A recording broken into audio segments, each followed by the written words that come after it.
Good day, everybody, and thank you so much for coming back to our awesome podcast called Splints and Whiskey. My name is Liz Artz, and today I am hosting a very dear friend and colleague of mine named Andrew Napier, Dr. Andrew Napier. Dr. Napier is an ER physician in the Bay Area of San Francisco. He is a former Army medic, so he covers the spectrum of total service, but he's also the CEO and founder as well as creator of a product that LACC, my company, brought to market this year by the grace of God. One of my MTFs, a great client of mine at Walter Reed, introduced us. And I'll tell you, not only EMS providers, but also military have been in love with Intublade, www.intublade.com. It is awesome.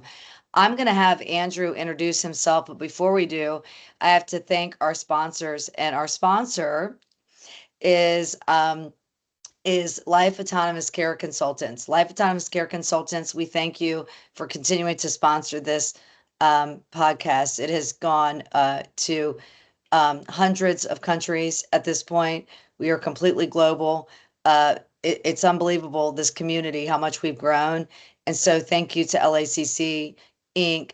And the best way to find anything that you want, because what Life Autonomous Care Consultants does is they sell all trauma training gear, anywhere from hemostatic gauze to IFACs, all the way up to immersive rooms, AR, VR, and things of that nature. So, high fidelity mannequins, things of that nature. What we do is we do procurement. We're procurement specialists. And so I own the company. That's no secret.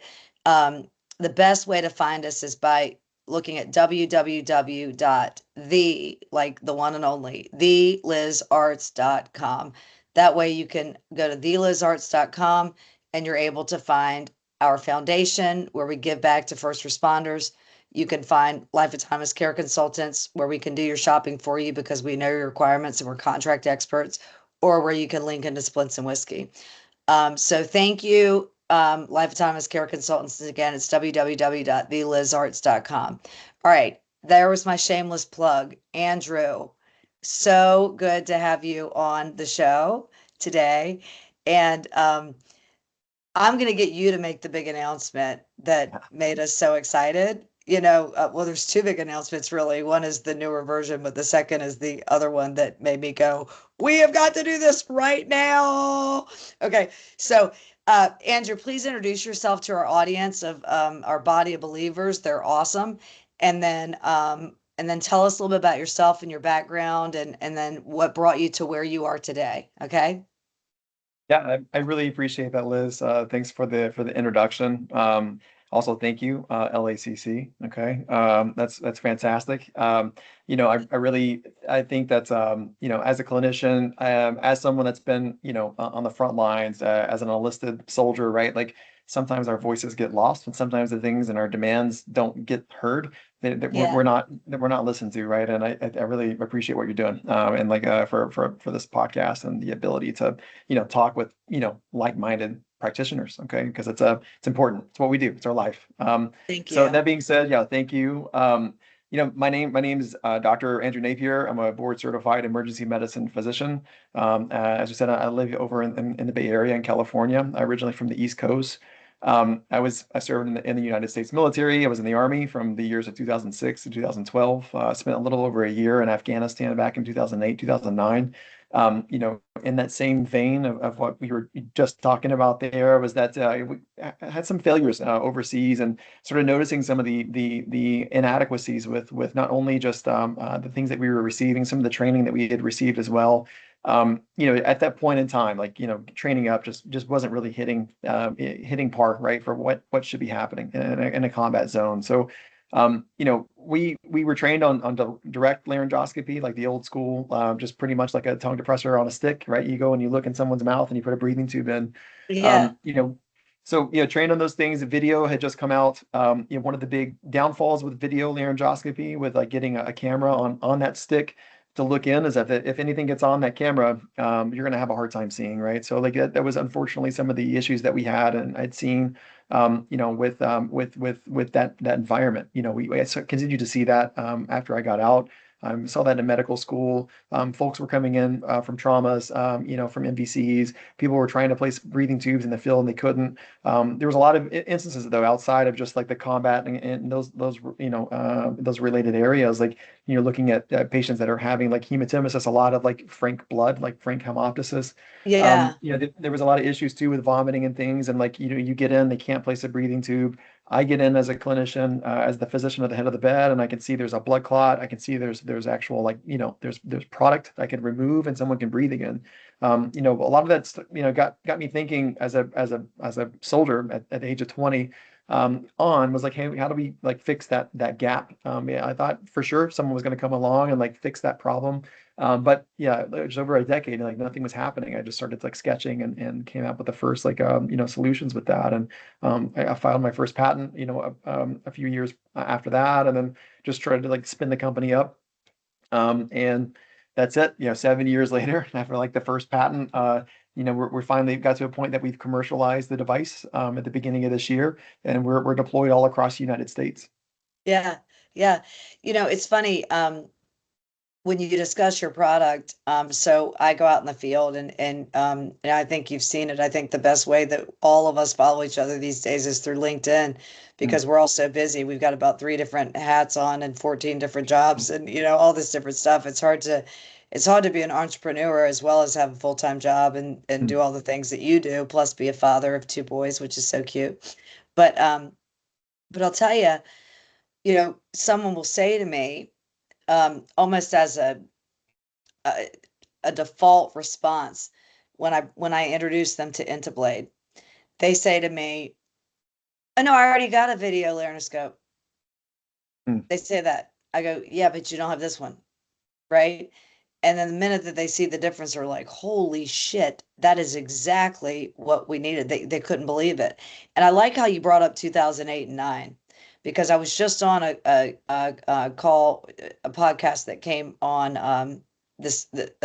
not this past week, but the week before, because you'll be on this upcoming.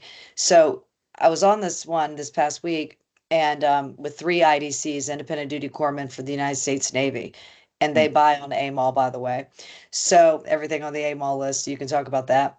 But when I talked to those guys, they were saying that in 2008 and 2009, that was when things were starting to really get heated up, Mm. heated up where you were in the Yeah. desert. And I don't just mean, temperature wise. So things were starting to get heated up. And this podcast is a lot for training, right? Mhm. And so they were discussing how it was really crazy because their corpsmen and their Joes that they worked with together, that of course they work with Marines. We know corpsmen work with the Marines if they're green side FMF, but some work with their Joes too.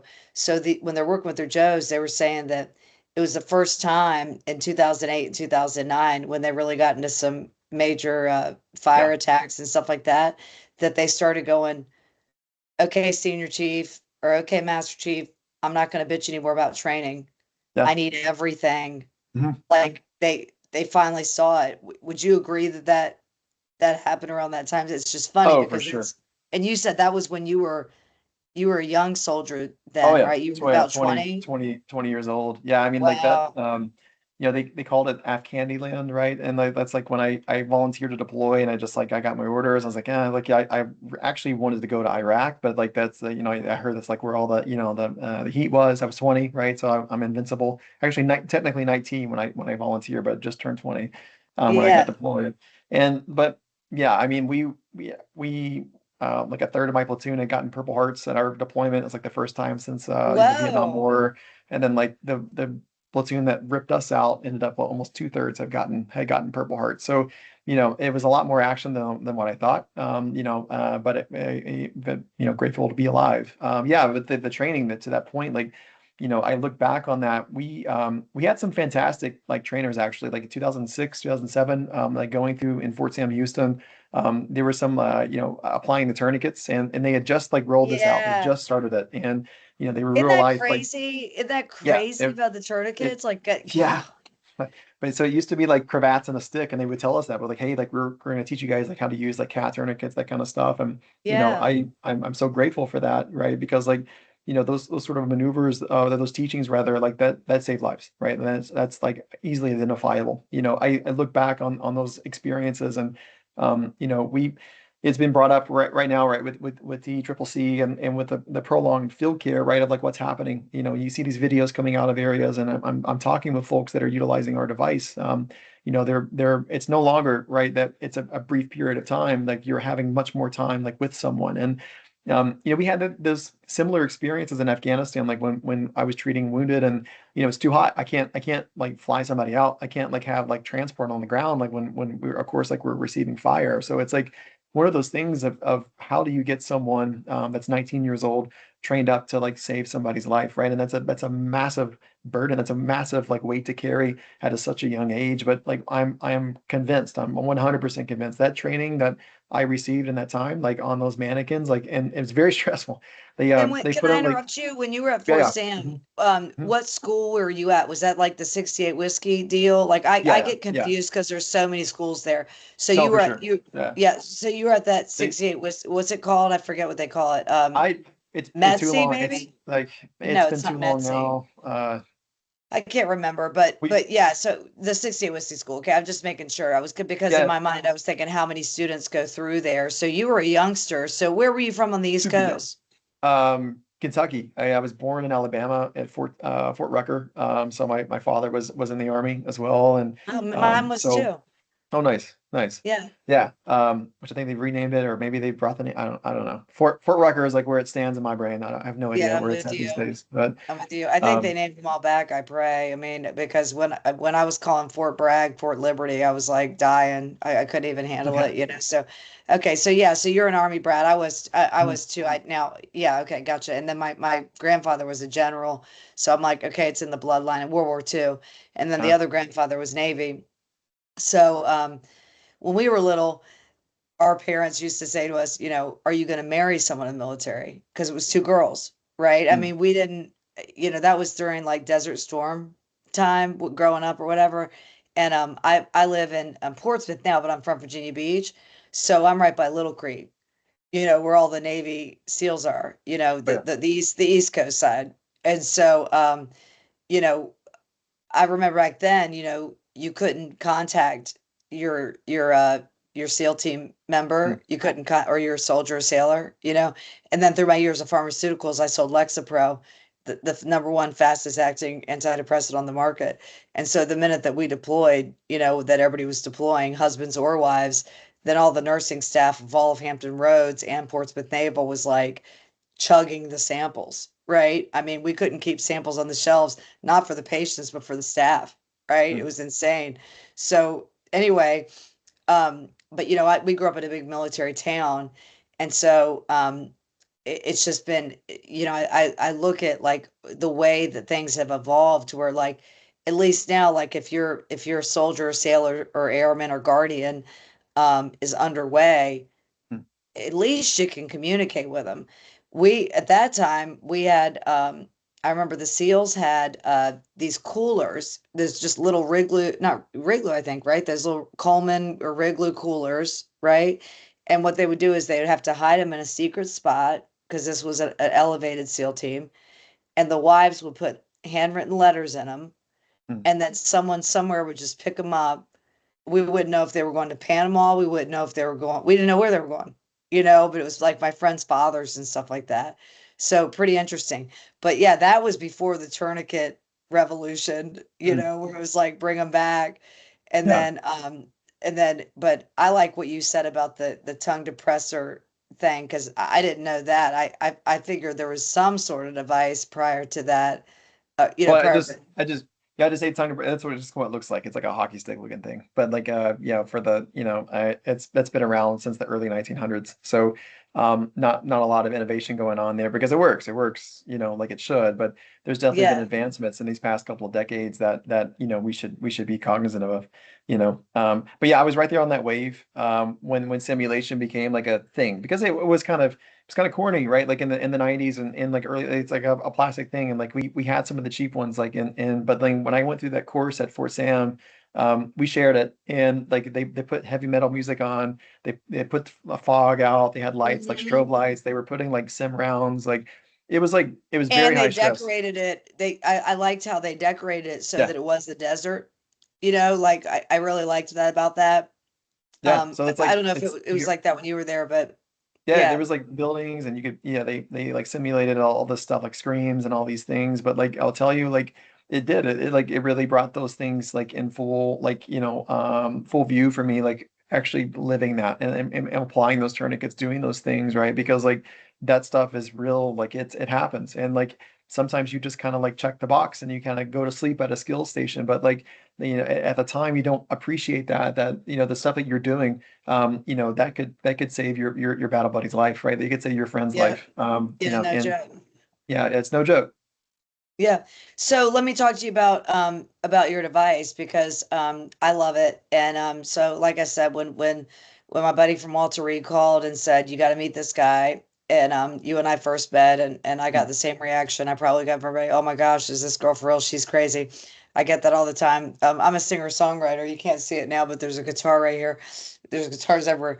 And I wrote a song in 2016 that said "Call Me Crazy." So it's like, feel free. Like no, I was born an enthusiast, right? mm, And I am so stoked when I meet an entrepreneur that made something. Like I sold an airway a couple years ago by a guy who was an army medic who made it because he was like, man, I trained on these bullshit, airways. mm. And then he got into a place where he had to compromise airways with a burn patient, Yep. right? And after that, he was like, we need polymer isomer Yep. science. We need this, that, and the third. He got Army Futures to fund it. Mm, And then we released it, praise the Lord, during COVID. We put it yeah. in a COVID kit and sold it to the Navy and to NMAS and to both CONUS and OCONUS. And it was a ventilation innovation kit that was pretty sweet. I wish I had your device at that point, because we could have done a lot more with that. But when someone says to you, you've already told us the difference, so you don't have to go back to that. Our listeners, they pick it up and they know what's up. But when someone just defaults to you and goes, well, I already have a video one. I've Mm. already got a video one. Then what is your response there? I mean, the the screen cleaning, I mean, obviously your experience, or maybe you could say, yeah, but let me give you an example of a best of like a best case scenario, whether it was someone who came into the ER or whether it was someone that a story that you've heard from one of your customers that's out in the real field austere, or whether they're in Mhm. the and when I say real field, I mean that Sure. the streets are the real field too, but I Mhm. mean the physical dirt field of our troops. Because Yeah. I know you're global. Yeah. I mean, the I guess my immediate question too is like, who exactly is my customer? Like, what's the context of this conversation too? Because like, I guess like the question that I It could have be is an objection. Yeah, it that could be an objection just to like, shut you up. Like I yeah, get that all the yeah, time about they'll go, "Are you on ECAT?" I'm like, "Bye." There's a million other ways to pay on ECAT, so that's your objection. If you're interested, you can buy it. You know what yeah. I mean? So it That's could why be like that. I love to get that device and like in folks like hand, because like I think that it does help to eliminate a lot of those objections, because like it makes sense, it clicks. For us, like I some of the issues that you have is that you want to enable this clinician, this provider, to be able to get out and provide the best level of care. Does that mean that everyone's going to get a three upwards of $18,000 device to intubate? No, it does not mean that at all. What they actually end up getting is some like piece of shit that comes from a certain brand that rhymes with North American Rescue, that they has a very hard time and it breaks, and it literally breaks, and they're still selling it to this day. And I'm going to keep saying this because like it should not be listed and it should not be a product, but like that you have a piece of plastic that you stick in someone's mouth, for $30 or whatever it is they pay for it. Like sure, they check a box. That box is a person. And That I know that the box hockey is stick an you're talking individual. about. Yeah, Yeah. yeah, yeah. Um. I have it for Uh. some of my task trainers, but yeah, no, keep preaching. Well. Yeah. Well, we'll get that I'm switched at out. Pentecostal Andrew That's Church right now. yeah.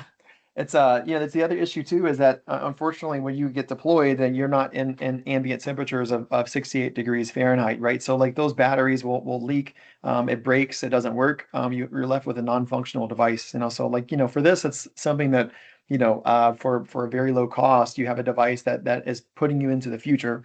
You're actually using a better device on every single study that a video laryngoscope, it goes head to head with a direct laryngoscopy. You're going to provide better care, Now, and for cheaper. So it's like, being able to well, do for that. cheaper No, by, but for cheaper by a mother effer. Okay, for cheaper, yeah, by, yeah. like, so your price currently is what for this? We're, It's a yeah, one-time use, and it's and then describe that it can describe how it has an app and stuff, and then give me the sure. price. Yeah, the single-use disposable device, free app. It'll be forever free. It uploads videos to the cloud for free. That's used for QA, QI purposes. I don't think the clinician should be operating in a vacuum. Like there should be feedback, direct feedback. We do that with doctors, like with ultrasound, like point of care. And I was religious about that. That makes you better.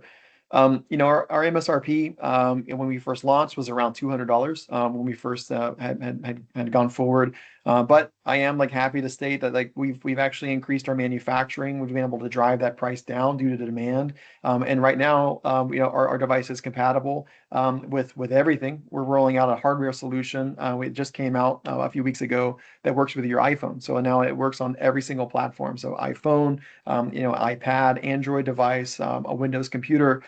With USB-C, you plug that in, and you're going to have the video laryngoscopy, and that comes at a price at MSRP of about $150. $150. Like, I want everybody to hear that three times. It's $150. That's Yeah, chump change. Like, if you can't buy it, listeners, then call me, and my foundation will buy it for you. This thing is the shit. I love it. I love it. I've seen it work. I love it. I go out. The beauty of my job is I sold pharmaceuticals, Andrew. You know this because I'm sure you see drug reps in your sure. hospital every day. They're wearing stilettos. They're bringing in lunch. They're believe me, their job's not easy either. And I did it for 20 years, and I was from zero to hero real quick because we had to like talk about the patient, of which I care about, which is clearly obvious in my bloodline. So um, but I was wearing suits every day, right? Coming in and calling on people like you today. Well, now if I wear a suit, I'm shunned, which is like the greatest thing I've ever heard in my life because, who wants to see someone come in a suit when you guys are in uniform, hanging out or whatever? I call on y'all and I call on first responders and EMS. So anyway, when I've gone out in the field, I put gloves on too, right? I put gloves on too, and I get in there and I've got my mannequins and I've got my blood and I've got all my stuff, and we've used the product. So we know that it's awesome. But I you remember this, and this is something I never say, and all of my vendors will tell you this. I never say this. I told you should raise your price, Hmm. and you told me no. Yeah, I'm driven. I think that I've been fortunate enough to have an opportunity to make an impact. And, I'm going to continue to keep things as lean as possible because I want that impact to be something that goes beyond just, a passion project, right? This is something that can have, a market return for everybody, right? Like have someone to come home, right? Have your family member to be back. I think that is just incredible. And like the thought for me from day one, it sounds trite, it's corny, but I was like, if I can like have that opportunity to like save one person, like that's a win. I've been fortunate with this job, in this position that to have gotten that. You asked previously too about the examples. I got a text from a medical director. It was like, hey, check this out. Like on my phone, we send the cloud link of intubation in the field. Somebody got pulled from a burning building, and they were intubated out in the field, by a medic. I can, for people listening, I know they've been in those situations, they've seen that those edematous airways like scare me as a physician, okay? Because I can put on a count of like, a couple hands of times that this has occurred, but someone that gets pulled, their anatomy gets very swollen, right? And that's what happens. And it gets to the point where I see it, I can see nothing. Okay. So then we're looking at a point of like surgical airways. Time And out. When this you say I see it, you mean I see it as an ER doc? Yeah, as a ER physician, like by the time that I get Right. that patient like in the emergency department, it's swollen. We can't manage it. They can't breathe, and we have to cut the neck, right? And like yeah, Oh it just there's gosh. a lot of issues that go with this. But like I got this video from the field directly from ours. They use that to train their medics on. They showed it like that day of like look at this success and right. So it's like a VL getting a video laryngoscope out in the field because they can afford it now to show that like it's gliding that tube directly in, like you can see the edema around that epiglottis, and I've got the Right. Yeah. video actually up on our YouTube channel, and they saved this guy. They were able to save a life, and like for me, like boom, like that's huge, and like we see this now every week. I see videos that go through and get processed to folks, but like back to that to the original question too about like what for objections these folks like have like 40 trucks that they're going on, or the Yeah. other units they only have a couple of dollars, right, for to spend on a video laryngoscope. But like instead of it being with one truck, two trucks, like I can outfit all 40, right? I can do all 40. I can have you have video laryngoscopy like ability for 2 years, like for what it would take to cost for like the capital expenditure, from the incumbents, from like the people that are out today. And for Oh me, my like God. Is that real? That's yeah, real? that's real. So it's like Okay. those are I got a second real question. numbers. Okay. Hmm. I got a follow-up question on that because I'm a salesperson. So, okay. Second question for that, because I'm going to be asked on this, especially after this, is, Sure. what if they, so for the military, we can't do discounts. That's a rule, you Mhm. know that. Yeah. But for EMS, I could do discounts, or for like laymen, I can do discounts, right? So if what if someone said, "Hey, I want to buy um an abundance." Let's Sure. say I've got let's say it's a regional Hmm. EMS facility, right? That is we have regional EMSs that feed into counties and counties and counties upon people, right? So let's Yeah. say they want to buy 400 or Hmm. 200 or something like that. I mean, Yeah. I'm big on volume. Um, do, would you offer a volume uh discount? Oh, You for we, sure. I we mean, like can't do it for that's our DoD. yeah. I mean, like that. Our price is like that's MSRP on a single blade. So Okay. that's been like for folks that want to And a try that single out. blade is use it and lose it. The single blade is a one-time use. Correct. Right. Yeah. So we if you we run these volume discounts of like 10 plus boxes. These come in a box of 10.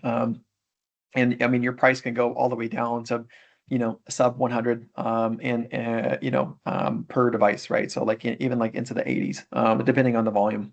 Yeah, yeah. Okay, good, good. Good. Because I've got a big conference coming up. I may want to see if I can. I know you got a lot going on, but I may need to fly you out here in May, because I work with I work with the EMS, but the top 2% of EMS, they're they're the ones who, if I call the hospital, I'm so stoked, right? Like, in America, if I have an emergency, I'm in the top 2% of the best EMS in the country. Tidewater EMS, which is where I live in Virginia, right? Nice. So I know. So I'm like, thank you for your service. That's why every time you see me on Facebook when I'm selfie taker moneymaker, like straddling everybody, laughing my butt off, like, I'm not really straddling them as a joke, my legs up. I'm just laughing with my Splints Whiskey hat on. But I'm like laughing because I'm like, dude, you guys are like, they're like, thank you for bringing us some hats, because we just got oh shit, it fell. Our brand new hats. I'll show you. It's great. But anyway, you see my shirt. It's a cool hat. But I brought some to some of the first responders, just gave them to them, right? And one of my business partners was all pissed off at me. Why are you giving it to him? I'm like, because if I call 911, they're my guy, right? Like, I walked over there last night, right? And they were like grilling up stuff, laughing and being cool as crap. And I got to give them, it was so great. But like, those are the kind of guys, like, I would love to give them that, right? But they're one house of 14 of 14 of Tidewater EMS region of 26 of the merging, right? So it's unbelievable. Like, there's a large impact. I'd love to have you come out here to go to their conference in May I'd be and down. yeah, and speak on Yeah, behalf of it's what you do. you It's know, the bureaucracy too, like sometimes like frustrates me as a human, like outside of just being a clinician and like stepping away from a company, like it doesn't matter. Like, if and I saw that in the military, making a joke about like our vendor, someone that was supplying just subpar quality products, right? And like the issue is that, those people that kind of like are counting beans, right? Like those are lives of individuals. And if sometimes it's just easy, say sure, like whatever you got, I'll accept it. And then it's like it's up to us, like out in the field of like I've got to use this product that just doesn't work correctly, right? It doesn't work like it could. It doesn't work like it should. I mean, my neighbor here, he's a paramedic. And they've signed a contract with a certain company for an intubation device, and it's got the exact problem that I've talked about with Intablade of like fixing. Up to 40% of pre-hospital airways are contaminated. There's blood, there's vomit, there's spit, and they get in with that camera, and even though they've suctioned that out, stuff splashes up, it gets onto the camera, and it prevents them from see, from placing a I tube. had thought, I gotta interrupt you, and I'm sorry about that. I had thought that what it did was it blocked it more from the dust and the dirt because, I think military, right? So I thought it had blocked it from the dust and the dirt of the desert, or now when we're in, in the Arctic Hmm. or like Ukraine or whatever. I thought that that's what the benefit was. Because I'm not a clinician, I wasn't thinking it's cleaning the blood off. Yeah, I mean, it's the same as like like your car windshield. You get something onto your windshield of your vehicle. You need to be able to clean it off. We can't install small little wipers, but instead I can put a very like a directed stream of fluid to clear off that lens in a very small volume. So doing that enables that individual to stay in the pocket. They can still like intubate. They can find the anatomy and they can place that breathing Right. tube quickly. Yeah. Okay. Okay, well that's good. Um, Let me ask you a question about something that I wanted to know on a side note. Okay, because I think we're still good on time. I don't know how long we've been recording, but I don't care. You're super interesting. Um, this is this isn't something I sell. Okay, so I do. I'll say I sell LifeFlow, the Yeah. and LifeFlow, the rapid Yeah. infuser. Hmm. So there is the triad, but as any, so there's, Q and flow, and then there's delta development, for the freezer, so that those three go together. Does California do whole blood yet or no? There's been pilots. I can't speak to them like explicitly what they're doing. There's a lot of folks that are pushing for that. There's a lot of logistical barriers, like speaking with the EMS directors of like getting that actually launched. But I wouldn't be able to tell you definitively if they're if Okay, they're I at that just point wanted to yet. know. Okay, good. Just want to know. I mean, um, I told you we're in the top 2%. So I mean, it's you know that from being in the DoD, you could do you do whatever you could do to transfuse blood Oh yeah, in the few. I donated my own. Yeah, That's what I mean. yeah, And yeah. so but I wanted to know, I may hook you up with someone, if you don't mind, Dr. Randy Schaefer, who's been on this podcast. I'd like for her to get connected. She probably already is, Hmm. like, so Randy, if you're listening, sorry, because you probably are. But if not, I mean, look at how classy and smart Andrew is. So let's see if we can make a connection. One of my favorite vendors bought me a shirt, and it says Liz Artz brand matchmaker, right? And then I've always begged people that whenever I pass away, please put on my tombstone. I want to be cremated, but please put on my tombstone, she got me a job. Like, I don't care what you say else, but so I do connect people very well, and so I would like Randy Schaefer to talk to you about just your thoughts and Yeah, kind of where yeah. they are, if you don't mind. All right, Sure, and that so it bridges. I mean, I will say too, like the changes in TCCC recently, going with airway. There's been a lot of focus, of course, on controlling hemorrhages. Then also for blood transfusions, very interesting like point about the pre-hospital care. But airway is another one with TCCC that changed. They're discussing a lot of, they removed the supraglottic airways from the algorithm. And Yeah, now I it's one of saw those things that. about, yeah. So it's like one of those things of like, if you can't Ooh, see, then just cut the net. remind me, That's a I gotta problem. ask you about the Craig. Mhm. Do you know that I just heard recently when I was in at Fort Bliss that they're gonna that someone higher up than God of NAMT and the military is gonna uh take away Crike training as a requirement. Have you heard that? So, there was a ton of controversy though, like when those like revisions came forward about doing the crikes, because like even for me, like at the age of 20, like being out in Afghanistan, like there were crikes that were occurring that should not have happened, and like they saved a life, right? But like one of those things you look back on, it's like it's lack of training, it's the lack of proper equipment, right? So Yeah, I yeah, because know, Sam, the old host, used to say, number one airway thing you should do is lift the yeah, head and and so you and don't chin need lifts, to, yeah, right, chin lift and don't reposition, use the crank. Right, right, yeah, yeah. right.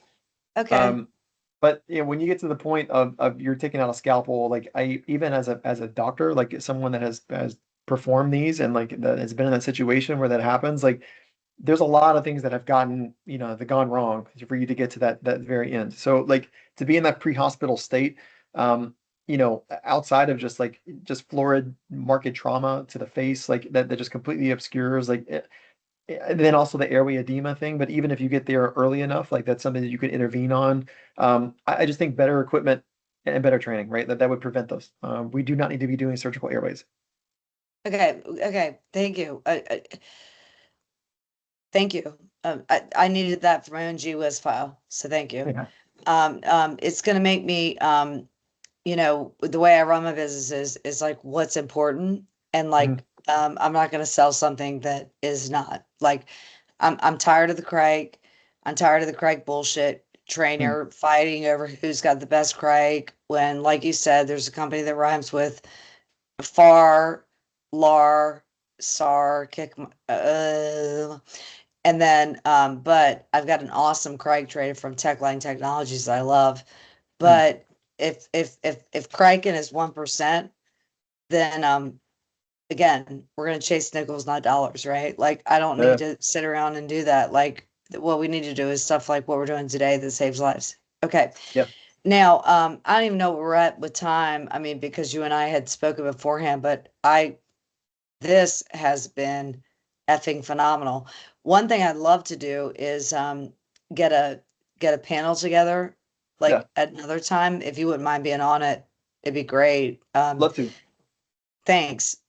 Thanks. You're so you're just a wealth of knowledge.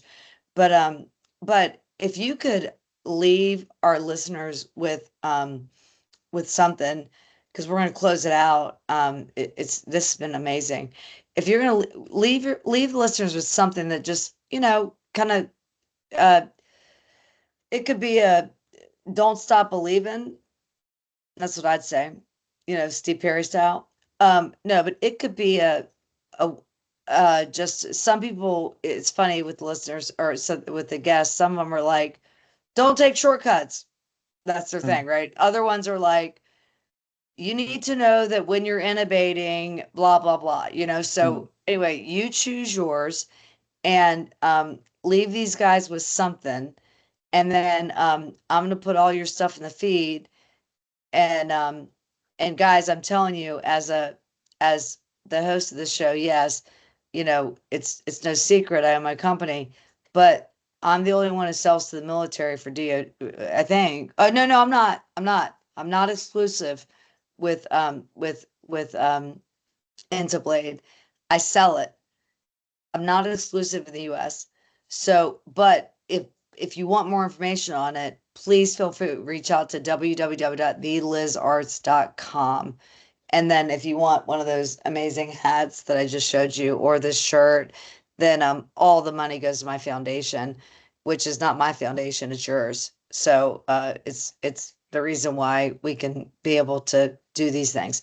All right, Andrew, Dr. Andrew Napier, my stud, final thoughts. some of the things that are passed around and stated in the military hold true in so many facets of life. And something that got just kind of, drilled into my brain early was that, slow is smooth, smooth is fast. You hear those things, and it's actually like deploying those are two separate concepts. And I think that some folks have a hard time merging those things together. And I will say that like being in those situations, it's true. Stay calm, stay cool, stay collected, right? Because like literally, like someone's life is going to be in your hands. And I think that we get to this point where people get so just yeah, they just don't care. They want to train and they get through the stations. I did this when I was doing training, for the combat lifesaver. I would see it and it drove me up the absolute wall because you just don't get it. Like this could be the difference of someone actually having a meal with their family again, someone like being around for the holidays. Take your time. Train as you fight as you train. And it's up to you. You'll save a life.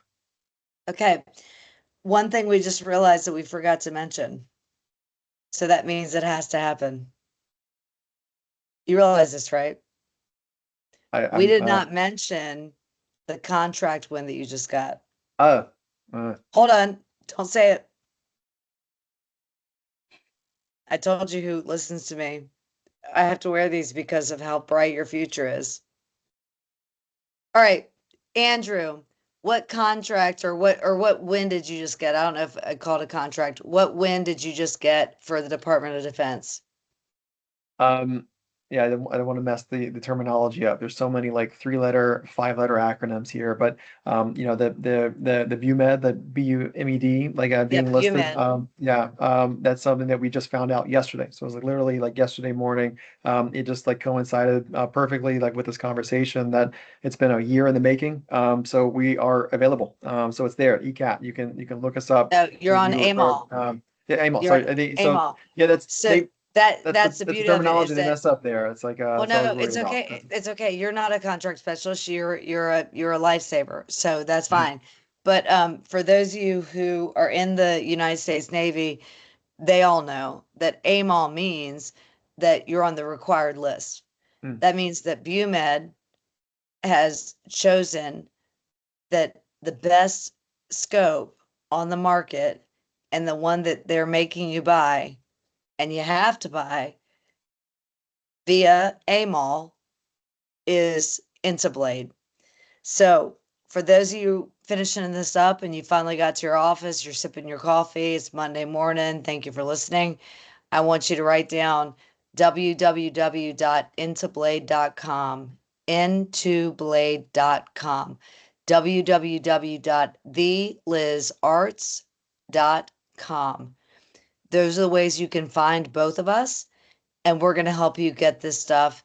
It's on AMOL, so it's a requirement, and I'm the only person who sells it. I'm not the only one, but I'm the one who's going to sell it to you. If you can buy wherever you want. I don't care. I want to make sure your patients have it. But if you want to do like bulk and all this stuff, you can tell that Andrew and I have a pretty good relationship. So, we'll make it happen because we both care about the patient. And I know you do too as listeners. Anyway, thanks guys for listening today. Um, again, thank you to LACC Inc. for being our sponsor. Thank you to Intablade. Thank you to Dr. Andrew Napier for being here today. You're awesome. And then, Andrew, stick with me as I end this. But you guys have an awesome week, and we will see you next week on Splints and Whiskey. We have another amazing guest who's going to completely rock our worlds. But this week it's time to talk about upgrading our systems so that we make sure that our people and our training is legit for airway. Hello. It's love it. March. It's March, the end. All right. Peace out. Stick with me, Andrew. You guys have an awesome week, and we'll see you next week on Splints and Whiskey.